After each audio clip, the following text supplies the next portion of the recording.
बातमी आहे एमपीएससीच्या लाखो उमेदवारांसाठी मोठी असलेली। एमपीएससी मधील ऑप्टिंग आउट प्रक्रिया अखेर रद्द झाली आहे। एमपीएससीचा भरती प्रक्रियेतून बाहेर पडण्याचा पर्याय रद्द करण्यात आलेला आहे। महत्त्वाची बाब म्हणजे प्रतीक्षा यादी कार्यान्वित करण्याचाही निर्णय झाला आहे। सारख्याच पदांसाठी पसंती दिल्यास विचार केला जाणार नाही।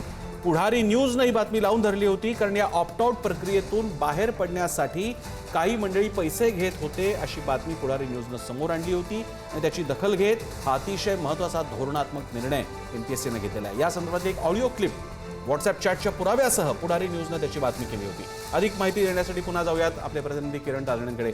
किरण, अतिशय मोठी बातमी आपण पुढारीच्या माध्यमातून, पुढारी न्यूजच्या माध्यमातून लावून धरली आणि त्याचा फायदा लाखो एमपीएससीच्या विद्यार्थ्यांना आता आणि नंतरही होणार आहे।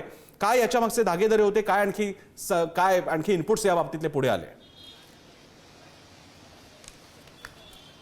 सर, यामध्ये जर बघितलं तर ऑप्टिंग आउट नावाचा एक पर्याय या एमपीएससीच्या विद्यार्थ्यांसमोर होता, ज्यामध्ये अगदी शेवटच्या क्षणी अनेक ऑप्टिंग आउटच्या नावाखाली विद्यार्थी पैसे कमवत असल्याच्या अनेक यापूर्वी देखील तक्रारी प्राप्त झाल्या होत्या। मात्र त्याबाबत ठोस अशा स्वरूपाची कुठलीही कारवाई पुरावे नसल्यामुळे होत नव्हती। मात्र या सगळ्या दरम्यान पुढारी न्यूजने थेट ऑडिओ क्लिप आणि काही व्हॉट्सअप चॅट या सगळ्या निमित्तानं जे समोर आलेले होते त्याचं वार्तांकन केलं। विशेष म्हणजे 8 लाखांची मागणी कशा पद्धतीने झाली, कोणत्या व्यक्तीने केली, असं सगळं हे संपूर्ण प्रकरण ज्या वेळेला मांडलं त्याची दखल महाराष्ट्र लोकसेवा आयोगाचे अध्यक्ष आणि सचिव यांनी घेतली।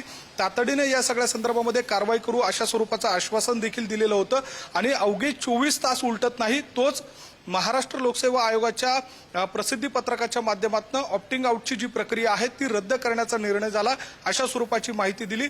समकक्ष असलेल्या ज्या भरती प्रक्रिया आहे किंवा निम्न स्तरावरच्या आहे त्यामध्ये सुद्धा सहभाग घेता येणार नाही आणि विशेष म्हणजे वेटिंग लिस्टच्या संदर्भाने देखील या सगळ्या दरम्यान पसंती क्रमाच्या दृष्टीने देखील एक महत्त्वाचा निर्णय घेण्यात आलेला आहे।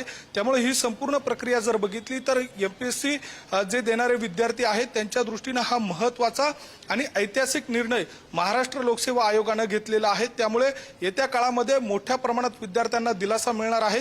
गरजू विद्यार्थ्यांना हेरून कशा पद्धतीने काळा बाजार होत होता हे या निमित्तानं समोर आणलेलं होतं आणि पुढारी न्यूजचा हा मोठा इम्पॅक्ट मानला जातोय।